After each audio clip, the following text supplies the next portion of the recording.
It was a warm Saturday morning in Maple Ridge Park, the kind of day when laughter floated on the breeze and sunlight painted the lake gold. Ethan Ward sat quietly on a worn wooden bench, watching his 7-year-old son, Leo, chase a paper plane across the grass. Families gathered under the shade of maple trees, couples strolled hand in hand, and joggers passed with headphones on. A normal day in a peaceful town. But for Ethan, it was one of those rare days when life felt calm enough to breathe again. He had been through years of struggle, the divorce, the late-night shifts, the loneliness, yet he'd built something steady for Leo, and that was enough. Or so he thought. Just as Ethan leaned back, taking a sip of his coffee, a faint cry broke through the hum of the park, small, sharp, and trembling. At first, he thought it was just a child calling for their parent, but then it came again, louder this time, the sound of panic. "Mommy! Mommy, where are you?" His instincts kicked in. Ethan stood up and scanned the park. A little girl, maybe 5 or 6, stood by the edge of the lake, tears streaking her dusty cheeks. Her small pink dress was wrinkled, one shoe missing, hair tangled by the wind. People passed her without noticing, their own world spinning too fast to care.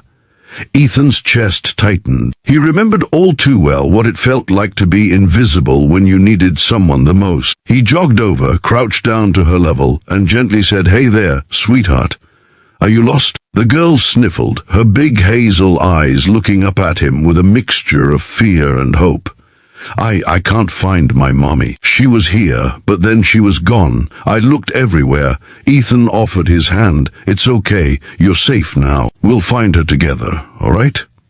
The little girl hesitated, then slowly placed her tiny hand in his. Something about that touch, warm, trusting, familiar, made Ethan's heart twist. He couldn't explain it, but the moment she looked up at him, it was as if the world around him paused for half a second.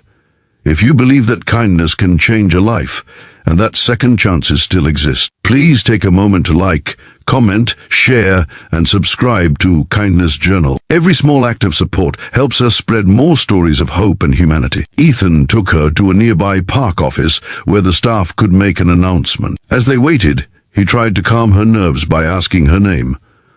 "I'm Sophie," she said softly, her voice cracking a little. "Mommy told me to sit on the bench while she got ice cream, but I saw a balloon and then I couldn't find her anymore." Her little hands fidgeted with the hem of her dress, guilt and worry clouding her face. He smiled gently. "Happens to the best of us.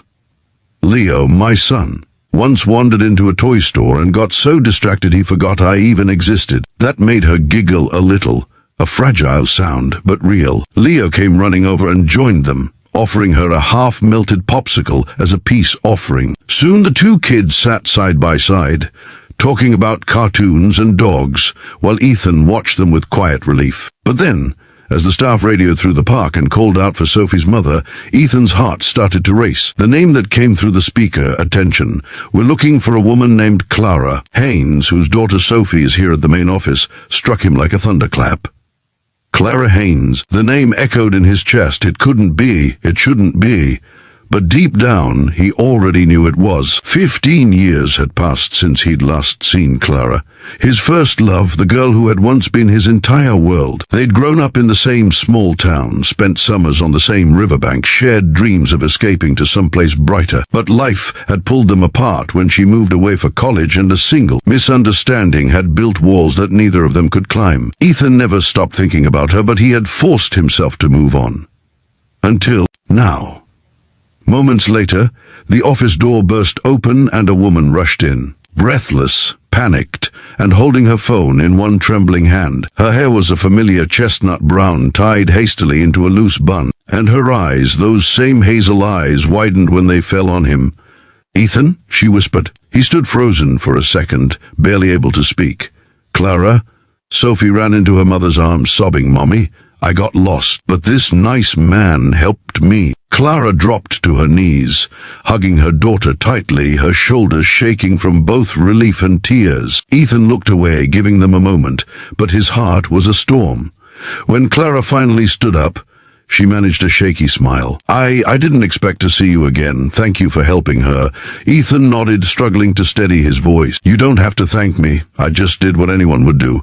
But they both knew it wasn't that simple. The air between them was heavy with memories, laughter under the stars, promises made at 18, and the heartbreak of never saying goodbye properly. They decided to sit at a nearby cafe while Sophie and Leo played in the kids' corner. At first, their conversation was cautious, polite. She told him she had moved back to town recently to be closer to her parents. Her husband, she admitted quietly, had passed away 2 years earlier after a long illness. Ethan shared that he had been divorced for 4 years, raising Leo on his own. Their stories carried similar scars, pain, loss, resilience.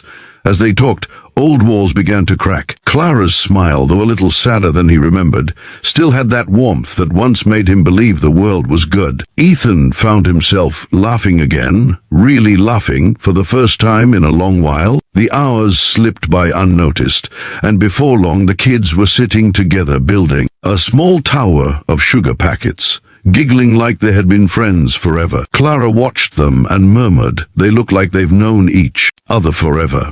Ethan nodded, eyes soft.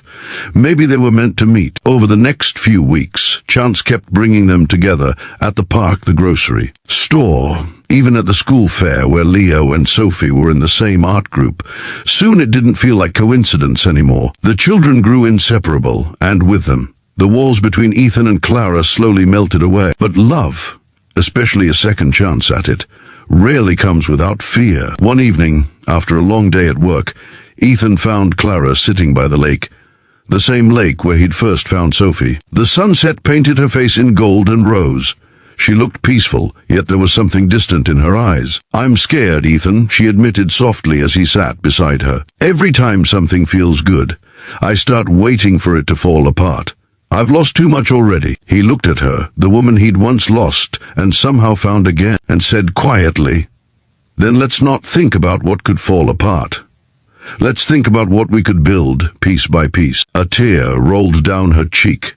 You really never changed, did you? He smiled faintly. I did, but maybe not where it mattered. That night marked the beginning of something fragile but beautiful. They started spending more time together, not as two people haunted by the past, but as two parents trying to build something better for their kids. There were picnics, shared dinners, school plays, and quiet talks over coffee after bedtime. And every so often, when Clara looked at him with that soft gratitude in her eyes, Ethan realized that sometimes the universe really does give second chances, but only to those who are brave enough to take them. One rainy afternoon, months later, Leo came running into the living room, clutching a drawing in his small hands.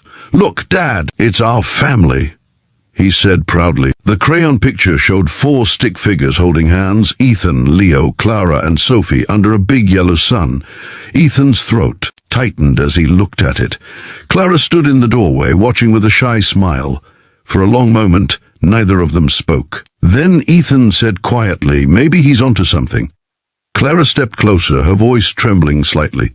Maybe he is. They stood there together, the sound of rain soft against the windows, the warmth of a home they hadn't expected to find filling the room. It wasn't a fairy tale ending. It was something better, real, fragile, earned. And when Sophie curled up beside Ethan later that evening, her small hand holding his as she drifted to sleep, he realized just how much one small act of kindness could change everything. He hadn't just found a lost child that day. He had found the missing piece of his own heart. If this story touched your heart, please take a moment to like, share, and subscribe to Kindness Journal. Your support helps us continue creating stories that remind the world how love and kindness can rewrite even the deepest pain. Special request, comment below, do you believe in second chances in love? We'd love to hear your thoughts, because sometimes life doesn't just give us endings, it gives us beautiful new beginnings disguised as miracles.